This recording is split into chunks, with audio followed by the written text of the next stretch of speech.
Hello class.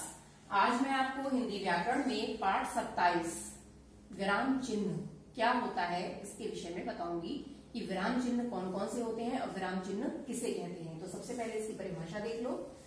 परिभाषा है इसकी, लिखित भाषा में स्थान स्थान पर रुकने अथवा उतार चढ़ाव आदि को दर्शाने के लिए कुछ चिन्हों का सहारा लिया जाता है। ठीक है, वो क्या कहलाते हैं? विराम चिन्ह।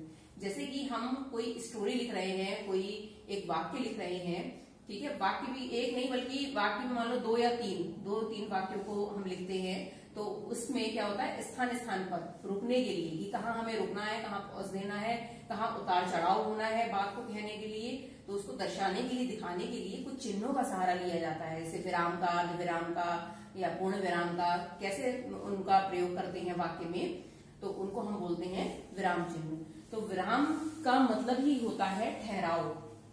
ठीक है, विराम का शाब्दिक अर्थ क्या होता है? ठहराव। भावों और विचारों की स्पष्ट अभिव्यक्ति के लिए विराम चिन्हों का प्रयोग आवश्यक होता है। ठीक है, अब हम अपने भावों को, विचारों को किस प्रकार स्पष्ट कर रहे हैं, उनकी अभिव्यक्ति के लिए विराम चिन्हों का प्रयोग आवश्यक होता है। इससे क्या होता है, वाक्य देखने में अच्छा लगता है और सुनने में भी अच्छा लगता है। विराम चिन्ह के गलत प्रयोग से क्या होता है, अर्थ का अनर्थ हो जाता है। अगर हम विराम चिन्हों का गलत तरीके से प्रयोग करते हैं तो जो अर्थ निकलना होगा उसका कुछ अनर्थ हो जाता है, मतलब कोई और ही उसका अर्थ निकल आता है। तो विराम चिन्ह कौन कौन से होते हैं वो ये देख लो आप। एक तो होता है पूर्ण विराम। ठीक है, पूर्ण विराम। विराम का मतलब कोई बात पूरी हुई, फिर हमने उसके बाद में विराम लगा दिया, इसका चिन्ह आगे दिया हुआ है। अल्प विराम। अल्प विराम में बात पूरी नहीं होती है, उसको कॉमा के तौर पर हम कह सकते हैं ये अल्प विराम है। फिर है अर्धविराम। अर्धविराम का चिन्ह ये है।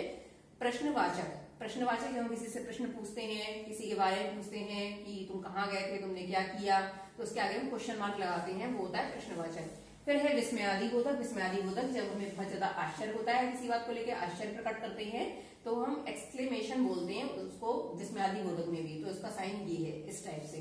फिर है उद्धरण चिन्ह। उद्धरण चिन्ह किसी की बात को ज्यों का त्यों लिख देना। ठीक है, ज्यों का त्यों लिख देना। कोई बात स्टार्ट हुई उससे पहले हम डबल कॉमा लगाते हैं, बात खत्म होने के बाद डबल कॉमा फिर लगाते हैं, होता है उद्धरण चिन्ह। फिर है योजक चिन्ह। योजक जो दो लोगों को दो बातों को जोड़ने का, मतलब दो शब्दों को जोड़ने का जो काम करता है वो कहलाता है योजक चिन्ह। इसका चिन्ह ये है। निर्देशक चिन्ह। निर्देशक चिन्ह में ये है आगे। फिर है कोष्ठक।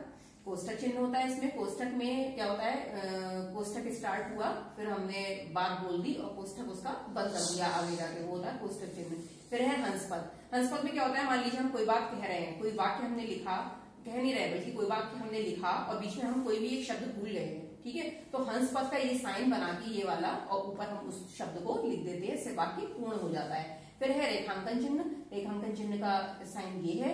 और सबसे अंत में आता है हमारा लाघव चिन्ह। ठीक है, जैसे मान लीजिए हम बात को, जैसे मान लीजिए हमने लिखा डॉक्टर, डॉक्टर को हम पूरा लिखेंगे, डा बनाएंगे, ऊपर चंद्र बिंदु टाइप सा होता है, राधा का टा और डा। अगर टा और रा, अगर उसको हम पूरा ना लिख के सिर्फ हम डा लिख के, डा में का डंडा लगा के ये बना देते हैं लाघव चिन्ह, तो इससे भी हम पहचान जाते हैं कि ये डॉक्टर ही लिखा हुआ है।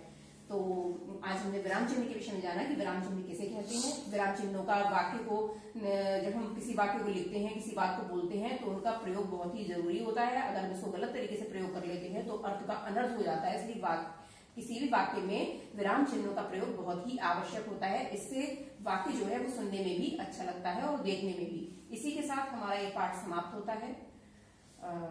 अगले वीडियो में मैं आपको जो आपका हिंदी साहित्य के चैप्टर्स जो है उसके विषय में बताऊंगी।